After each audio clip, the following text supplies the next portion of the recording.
Boa noite. Boa noite. Desastre em Mariana. Governo embarga mineradora Samarco.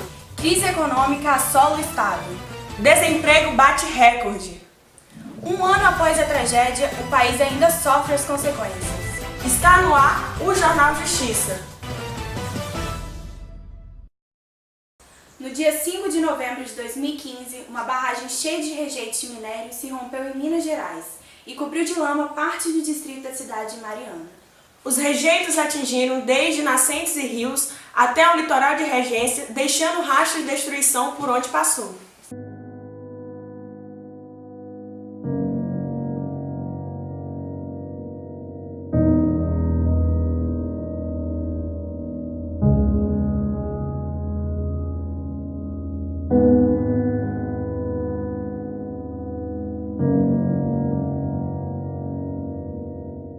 Boa noite para vocês. No programa de hoje, para esclarecer nossas dúvidas, teremos a presença do Dr. Leonardo Martins e da doutora Carla Moura. E aos internautas que nos acompanham, mandem suas dúvidas para o nosso Twitter, @Jornal Justiça, iremos respondê-las ao vivo. Olá, doutora Carla. Olá, doutor Leonardo. Olá, boa noite. Bom, a catástrofe em Mariana contaminou o Rio Doce com rejeitos de minério. Isso fez com que a água ficasse imprópria para o consumo. Aproveitando o ocorrido, alguns comerciantes dobraram o valor do galão. Pensando nisso, é justo aumentar o preço devido a uma maior procura, tendo em vista que a água é uma das nossas necessidades básicas. Poderíamos considerar isso extorsão, doutor Leonardo? Não pode ser considerado uma extorsão. Essa palavra extorsão ela é muito carregada de emoção, só que para a economia essa palavra não significa nada. Né? O mercado ele tem que ser livre para negociar. Né? O Estado não pode interferir nisso aí. O Robert Nozick vai dizer que a ideologia dele, a ideologia que ele defende é a ideologia libertária, que significa liberdade. Se é propriedade particular sua, você deve usufruir dela da forma que você quiser, vender pelo preço que você quiser ou não vender. O Estado não pode te impor a ajudar o próximo. Né? Quando você for ajudar alguém, isso tem que ser algo que parte de um princípio moral seu. O mercado deve ter liberdade para negociar. A lei que o mercado obedece é baseada na demanda e oferta. Quando a demanda aumenta e a oferta não acompanha, os preços sobem. Isso é um processo muito natural. Para o filósofo Nozick, o Estado ele deve resumir a atividade dele em fazer cumprir os contratos e garantir a segurança de toda a população. Ok? Doutora Carla, a Samarco muitas vezes foi vista como referência para várias empresas do ramo com relação ao seu programa de sustentabilidade ambiental. Antes do acidente, podemos dizer que a empresa realmente se preocupava com o meio ambiente ou ela era obrigada por lei? Não poderia afirmar, mas diante da crise financeira que o nosso país tem vivenciado, diante da crise financeira que todos nós temos passado, talvez as empresas não deem tanta importância em fazer algo bom para o meio ambiente, a não ser que aquilo seja determinado por lei, porque a lei assim determina. Essa postura pode ser considerada imoral? Segundo os ideais do filósofo Immanuel Kant, para ele a moral se divide em interna e externa. A moral interna é aquilo que está intrínseco dentro de mim, são as minhas ideologias, o meu caráter. E a moral externa é aquilo que está fora de mim, aquilo que eu faço para agradar alguém. Então, se a empresa estiver fazendo apenas porque a lei assim determina, para Kant essa seria uma postura imoral. Recebemos a nossa primeira pergunta e quem mandou foi o Vitor Barcelos de Guarapari. Ele perguntou o seguinte: Dr. Leonardo, após o rompimento da barreira em Mariana, muitas famílias têm passado dificuldade. O índice de desemprego aumentou e cidades que antes dependiam das atividades industriais agora estão falidas. Qual medida deveria ser tomada pelas autoridades com relação ao funcionamento da empresa? Ok, obrigado, Vitor, pela pergunta. Bom, vamos tratar aqui com Jeremy Bentham, né, que é o criador da ideologia utilitarista. Para ele, as leis devem ser criadas seguindo o modelo utilitarista. O que seria isso? O utilitarismo ele entende que não dá para agradar todo mundo.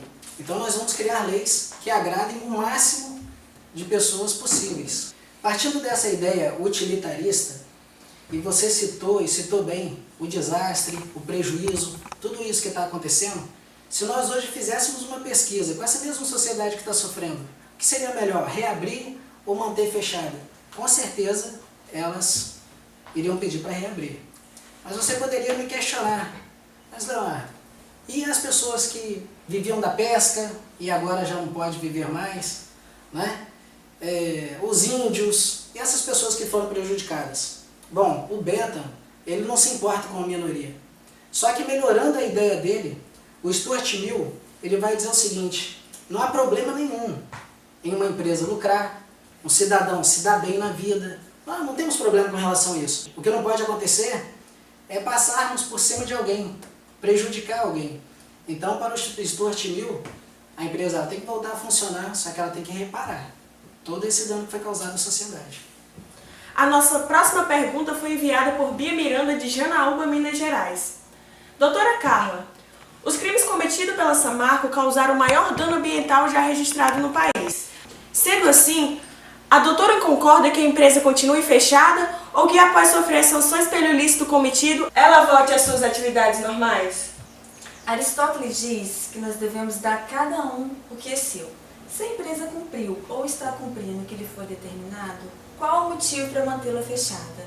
Até porque, com a empresa fechada, ela deixa de gerar lucros, ela deixa de gerar impostos, ela deixa de gerar renda.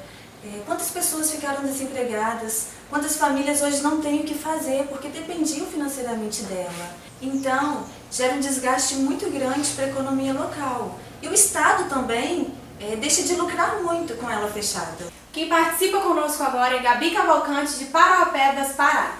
Doutor Leonardo, diante de todos os problemas ocasionados pelo acidente ambiental, qual interesse iria se sobrepor? O das famílias que dependiam da relação empregatícia ou o bem comum, meio ambiente? Olha, o símbolo maior da justiça é a balança. A balança ela não pode pesar mais para um lado do que para o outro. A justiça ela deve trazer um equilíbrio, né? Aristóteles diz que nós vivemos em um universo organizado, onde cada um tem a sua função. E ele convoca a sociedade para a política, né? Segundo ele, pela política, nós iremos alcançar o bem viver. O ser humano ele seria aperfeiçoado, como o flautista. Para o flautista chegar à condição de ser o melhor flautista do mundo, ele não pode simplesmente ficar lendo livros sobre flauta. Ele tem que praticar. E segundo ele, para sermos melhores, nós temos que praticar a política. Aristóteles vai dizer que nós somos um animal político. Ou seja, fora da sociedade, nós não vamos conseguir viver bem. Fora do meio político, nós não vamos alcançar a perfeição do bem viver. Então, nada como reunir a sociedade para discutir esse assunto e debater, e assim encontrarmos o equilíbrio que a justiça pede. E para finalizar, ao fazermos um paralelo entre justiça tardia e amadurecimento da causa, o que seria justiça para vocês? O que seria fazer a coisa certa?